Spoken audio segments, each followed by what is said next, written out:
Я Юрий Примаченко. Более 20 лет я занимаюсь столярничеством.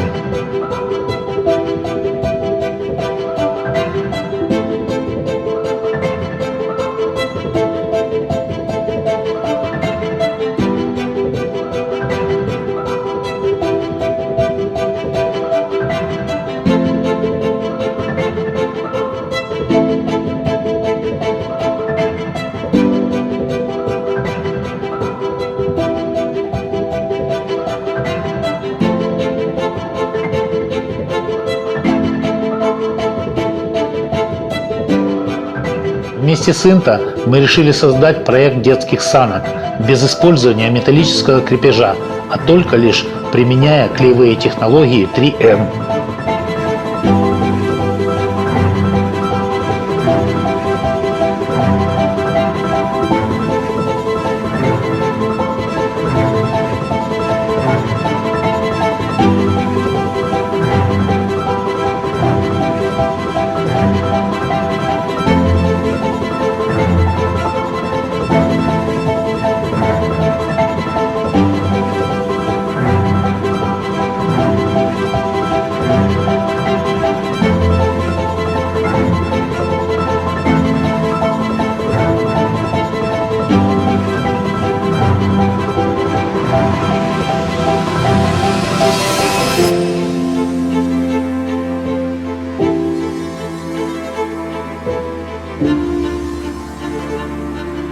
Я достаточно давно знаком с этой продукцией и активно использую средства индивидуальной защиты.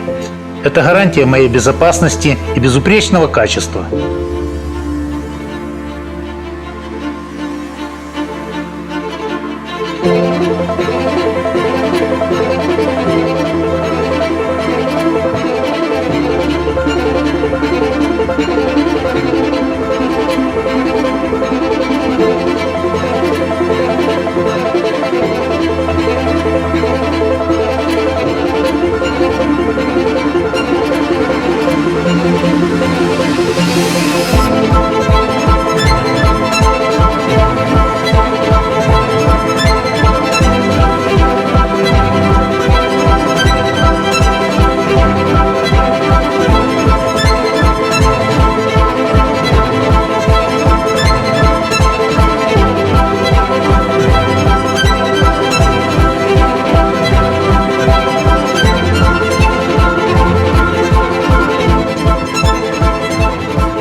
Технологии 3М позволяют вам создавать любые, самые смелые и креативные проекты, при этом работая с удовольствием.